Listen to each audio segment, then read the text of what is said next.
tend to think of cars in either premium or volume terms. Here, though, is one that could comfortably fit within either definition, the 8th generation Volkswagen Passat, usefully improved in this updated form. Though targeted at the mainstream part of the medium-range Mondeo Class D segment, it's long had an appeal stretching beyond, up towards the premium mid-sized executive saloon class.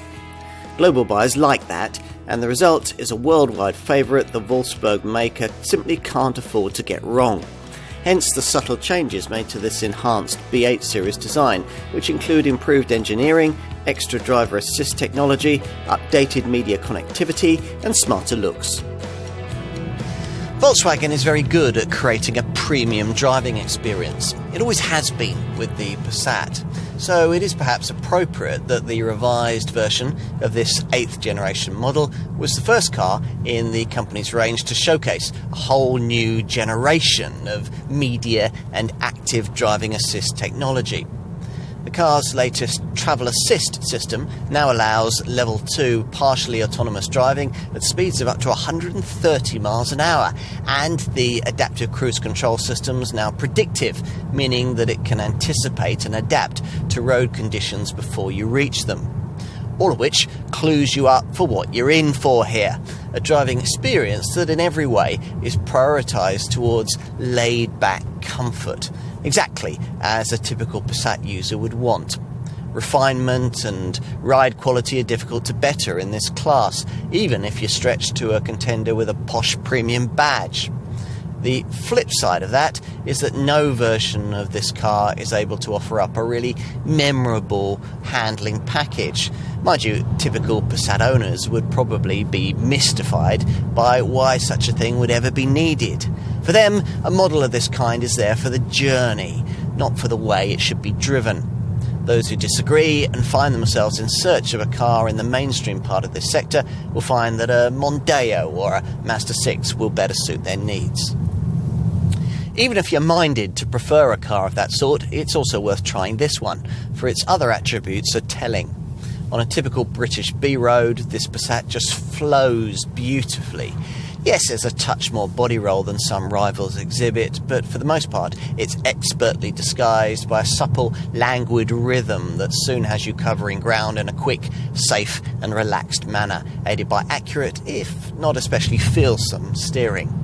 Engine-wise, two key changes have been made to this revised model, with perhaps the most significant being the introduction of the Wolfsburg brand's latest Evo series 2-litre TDI 150 PS diesel engine, a unit that, when paired to the DSG 7-speed auto gearbox that most Passat buyers want, is capable of 55.2 miles to the gallon on the WLTP combined cycle and up to 106 grams per kilometre of any DC-rated CO2. That's in a saloon model. The other key change relates to the petrol-electric plug-in power plant used in the GTE model that we're trying here, which now gets a larger 13 kilowatt-hour battery, enabling a 30% longer all-electric WLTP-rated driving range of up to 36 miles. The Passat has never been a trendy follower of fashion. Rarely has this model ever caused heads to turn or hearts to miss a beat. For all that, though, it's remained quietly fashionable throughout 8 generations and 5 decades of life, with understated yet sophisticated styling that confidently holds its own in almost any company car park.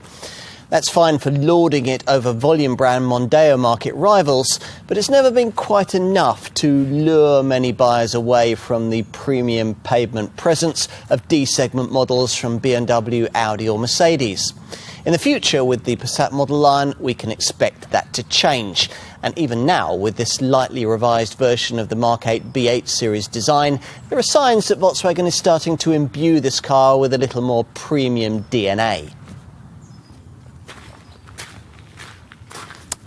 Here at the front, for instance, these smarter LED headlights add extra overtaking presence, and the reshaped lower fog lamps incorporated into the revised bumper look more sophisticated. The lightly updated radiator grille exudes a more polished presence too, its purpose being to emphasise the car's width and, with the swept-back windscreen and low bonnet line, create a lower, wider and more expensive look. It's at the rear that this revised version of this 8th generation Passat is most clearly identifiable as an updated model. These restyled LED tail lamps are noticeably different and rather classier than those that featured on the original version of this design. Time to take a seat in the rear.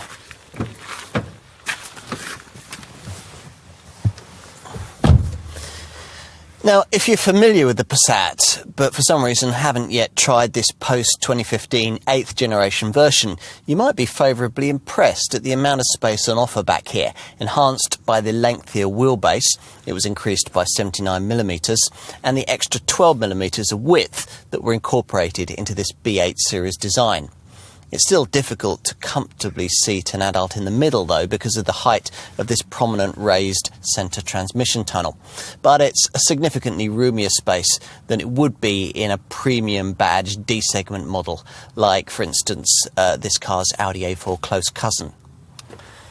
Finally, let's take a look out back at luggage space, which with this saloon version means pushing on this boot-mounted Volkswagen badge.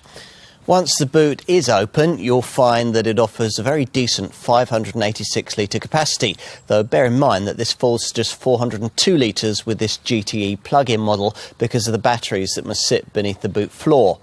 Opt for the estate body style that Passat buyers tend to prefer, and you get 650 litres with a conventional engine, or 483 litres if you buy this car in GTE plug-in form. You can fold the rear backrest via these boot roof mounted levers. They only fold in a 60-40 split rather than the more useful 40-20-40 split that you get in a rival BMW 3 Series. But once everything's close to flat, you can potentially increase the boot space of this saloon to as much as 1,152 litres in a conventionally engined model. The estate version is, of course, more spacious still, its boot growing to 1,780 litres in size when the seat backs are retracted with a conventionally engined derivative. For 5 decades, Volkswagen's Passat has been the quality choice in the medium-range Mondeo segment.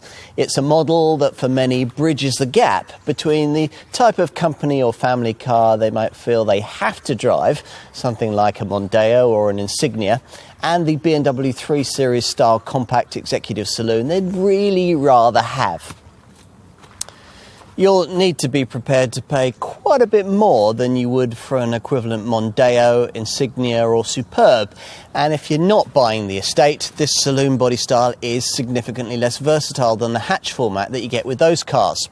The kind of sharp handling you get in, say, a Mazda 6 or in the premium badge models in this sector isn't really on the agenda either. But in compensation, there's supple ride quality, excellent refinement, class-leadingly comfortable seats, and brilliant build quality. All the things, in fact, that an aspiring middle management buyer with long distances to travel is likely to prioritise. This is, in every sense, a car that knows its market.